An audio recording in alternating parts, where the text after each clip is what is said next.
दोस्तों, मैं मंजू हल्द्वानी उत्तराखंड से। दोस्तों, आज मैं आपसे किसी प्लांट या प्लांटर पर बात न करके आपसे कुछ गार्डनिंग टिप्स के ऊपर बात करूंगी। अगर आप बिगनर हैं तो आपके लिए भी मेरे गार्डन टिप्स जो हैं बहुत हेल्पफुल होंगे। और मैं ये भी बताऊंगी कि आपको गार्डनिंग के लिए बेसिक चीज़ें क्या क्या अपने पास रखनी पड़ेंगी।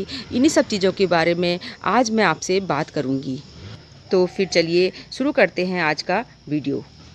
अगर आप ऐसी जगह कहीं रहते हैं जहाँ पर आपके पास थोड़ी बहुत कच्ची ज़मीन है, तब तो आपको ज़्यादा परेशानी नहीं होती है। अगर आप किसी अपार्टमेंट वगैरह में रहते हैं तो उसके लिए आपको सॉइल भी अपने पास रखनी पड़ती है। कहीं से लाकर गार्डन सॉइल भी आप रख सकते हैं। ये आपको नर्सरी वगैरह में आजकल तैयार सॉइल भी मिलती है। इसके अलावा आप कोई कंपोस्ट रखें और थोड़ी मात्रा में आप सैंड रखें। सैंड जो कंस्ट्रक्टर में इस्तेमाल होती है, जो बजरी भी कहा जाता है और रिवर सैंड भी होती है, वही है। सब सैंड सब जगह अलग अलग नामों से जानी जाती है। उसको कुछ मात्रा में अपने पास रखें। इसके अलावा कोई भी कंपोस्ट, बर्मी कंपोस्ट रख सकते हैं, काऊ डंग कंपोस्ट रख सकते हैं, और घर में बनाई हुई किचन कंपोस्ट तो सबसे वेस्ट होती है, उसको भी रख सकते हैं। इसके अलावा थोड़ी मात्रा में नीम खली वगैरह भी अपने पास ज़रूर रखें, और कोई ना कोई फंजीसाइड भी हमें अपने पास रखना पड़ता है।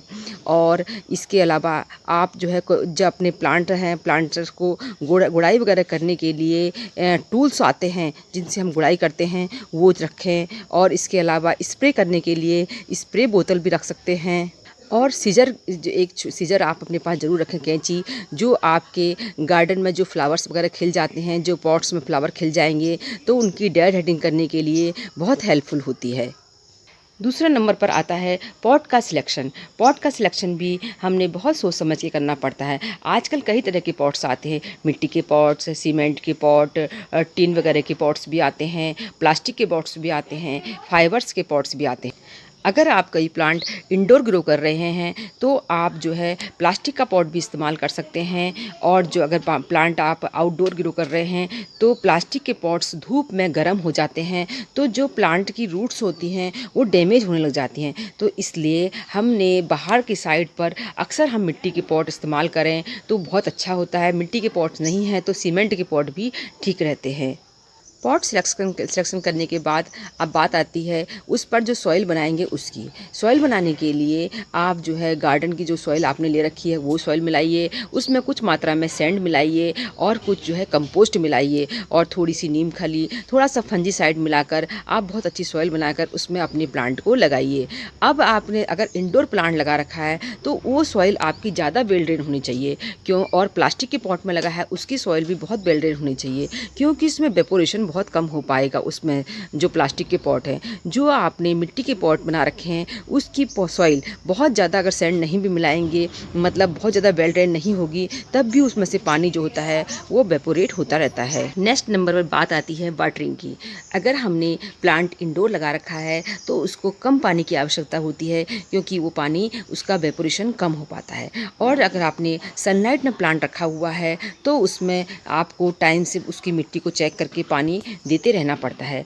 आज अगर आपके प्लांट किसी बालकनी वगैरह में लगे हुए हैं, वहाँ पर आपका आजकल बारिश चल रही है, बारिश का सीज़न है, वहाँ का पानी नहीं पहुँचता है, तो आप जो है बारिश का पानी इकट्ठा करके उस पानी को उन प्लांट्स पर देंगे तो उनकी हेल्थ बहुत अच्छी होगी। इसके अलावा आपने उन प्लांट्स को अगर आप हो सके थोड़ी देर सरका के उनको खुली बारिश में रखेंगे तो बहुत अच्छी आपको ग्रोथ मिलेगी। प्लास्टिक के पॉट्स में जो होता है वो पानी बहुत जल्दी वेपोरेट ना होने के कारण इंडोर प्लांट में अक्सर हम गलती कर जाते हैं, वो मर जाते हैं। तो जो आपने इंडोर प्लांट लगा रखे हैं, अगर प्लास्टिक के पॉट में लगा रखे हैं, सिरेमिक के पॉट्स भी आते हैं, उनमें लगा रखे हैं, तो उनमें पानी बहुत कम वेपोरेट होता है। तो इसलिए उसमें पानी आप चेक करके ही दें, क्योंकि अधिकांश प्लांट जो है कम पानी से न मरकर ज़्यादा पानी देने के कारण ही मरते हैं।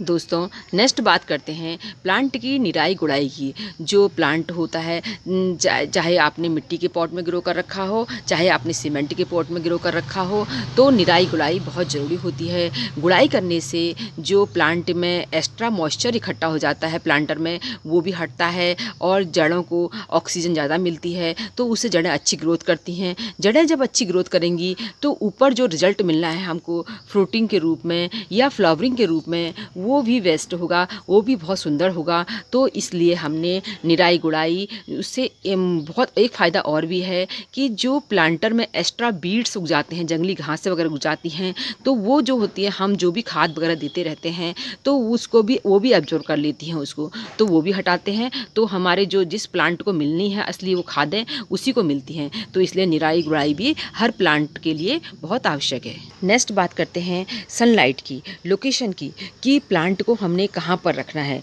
जब भी हम नर्सरी से कोई प्लांट लाते हैं तो नर्सरी वाले से उसके बारे में जानकारी लेकर आएँ कि उसको कैसी जगह लोकेशन में रखना है। अगर आपने उसको सनलाइट, तेज़ सनलाइट में रखने वाला प्लांट है और उसको सेमी शेड में रख दिया है तो उसमें बहुत सारी लीव्स आएंगी पर उसमें फ्लावरिंग नहीं हो पाएगी। और अगर उसको शेड में रखने वाला प्लांट है और आपने धूप में रख दिया तो वो प्लांट भी अच्छी तरह नहीं चल पाएगा। तो इसलिए हमने प्लांट की लोकेशन का बहुत ध्यान रखना पड़ता है।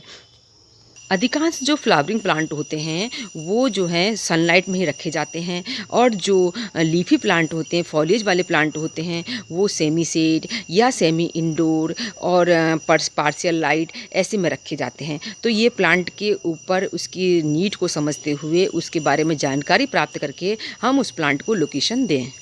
नेक्स्ट बात करते हैं किसी प्लांट को फर्टिलाइज करने पर कि उसे हमें कब कब खाद देनी होती है। तो दोस्तों, साल भर में हम 2 बार अक्सर खाद देते हैं, एक फरवरी के महीने में और एक जो है अगस्त सितंबर के महीने में। तो और उसके अलावा जो सीजनल प्लांट लगाते हैं उनकी नीड को समझते हुए उनको जो है हम खाद देते रहते हैं।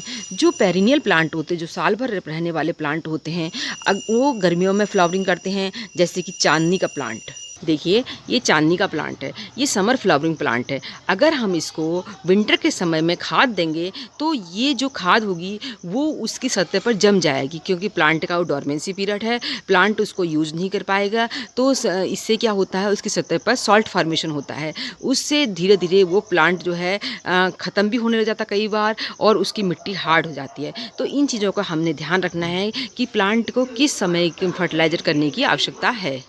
इसके अलावा अगर आप बिगनर हैं तो आपको प्लांट सिलेक्शन पर भी ध्यान देना पड़ता है। अगर आप शुरुआत में ही बहुत कम ऐसे प्लांट लगा देंगे जिनकी बहुत ज़्यादा केयर है तो मुश्किल हो जाती है। वो प्लांट जो है कई बार सक्सेस नहीं होने से हमारा जो गार्डनिंग करने का हौसला आया होता है, जो हमको एक उत्साह आया होता है, वो कम हो जाता है। तो इसलिए आप शुरुआत में एरिका पाम, रबर प्लांट और इसके अलावा ड्रेसिना फैमिली के प्लांट, फाइकस प्लांट, इनको लगा सकते हैं। सीजनेबल प्लांट के तौर पर इस समय आप पार्चुला का, पर्सिलेन, कॉस्मोस ऐसे प्लांट लगा सकते हैं। इसके अलावा पिंचिंग, डेड हेडिंग और क्रोनिंग भी हर प्लांट के लिए बहुत आवश्यक होती है। डेड हेडिंग होती है जो ये फ्लावर उग रहा है, इस समय देखिए आप अपराजिता का फ्लावर देख रहे हैं, डबल पेटल वाला खूबसूरत।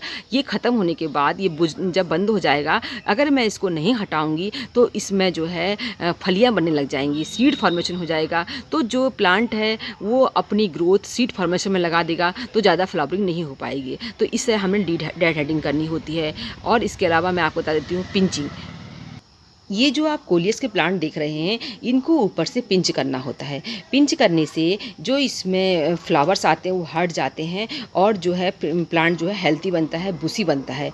नेक्स्ट आता है क्रोनिंग। क्रोनिंग होता है जब किसी प्लांट में बहुत सारी ब्रांचेस बन जाती हैं, जो हम प्लांटर में लगाते हैं, ज़मीन में लगाते हैं तब भी चल जाती हैं। अगर हम उसे किसी प्लांटर में लगाया हुआ है तो एक शेप देना ज़रूरी होता है, तो उसकी लंबी लंबी ब्रांचों को हम काट देते हैं। ये देखिए, ये ऊपर से मैंने क्रोन कर रखा है। तो ऐसे ये क्रोनिंग करने से हमारा प्लांट सेफ होत में रहता है। तो पिंचिंग, क्रोनिंग, डेड हेडिंग हर प्लांट के लिए बहुत आवश्यक है। दोस्तों, इसके अलावा गार्डनिंग के लिए सबसे आवश्यक चीज़ है वो है धैर्य, पेशेंस। वैसे तो इसकी लाइफ में भी बहुत आवश्यकता है, पर गार्डनिंग में भी इसकी बहुत आवश्यकता होती है। जब भी हम कोई सीड ग्रो करते हैं तो छोटे छोटे प्लांट्स बनते हैं, बेबी प्लांट्स बनते हैं, फिर मैच्योर प्लांट बनते हैं। उसके बाद उसमें अगर फ्लावरिंग होने वाला है तो फ्लावरिंग होती है, और अगर फ्रूटिंग वाला है तो फ्रूटिंग होती है। तो ये बहुत लंबी प्रोसेस होती है, इसके लिए बहुत धैर्य की आवश्यकता होती है। इसके अलावा अगर हम कोई कटिंग ग्रो करते हैं तो कटिंग लगाते समय उसको एक बार लगाने के बाद बार बार डिस्टर्ब करके नहीं देखना चाहिए कि उसमें रूट्स वगैरह बनी हैं कि नहीं बनी हैं।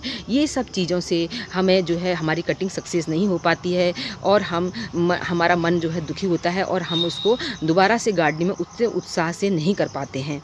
तो इन चीज़ों का हमने ध्यान रखना है कि हमने पेशेंस बहुत रखना है, टाइम लगता है इन चीज़ों में। ये देखिए कितने सुंदर पर्सिलेन के फ्लावर्स खिले हुए हैं। ये ऊपर से पूरे मैंने क्लोन कर दिए थे क्योंकि इसकी ब्रांचेज बहुत लंबी लंबी हो गई थी।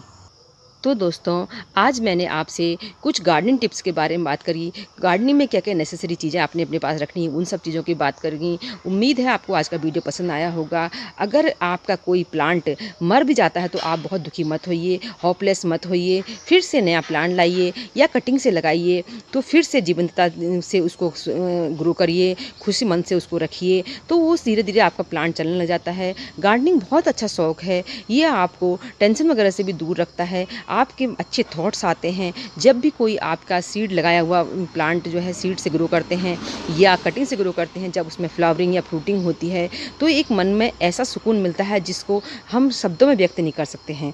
तो इसके लिए ज़रूरी है कि हम अपने प्लांट्स का ख्याल रखें, उनकी आवश्यकताओं को समझें। तो फिर मिलेंगे किसी दूसरे वीडियो में, तब तक के लिए नमस्कार।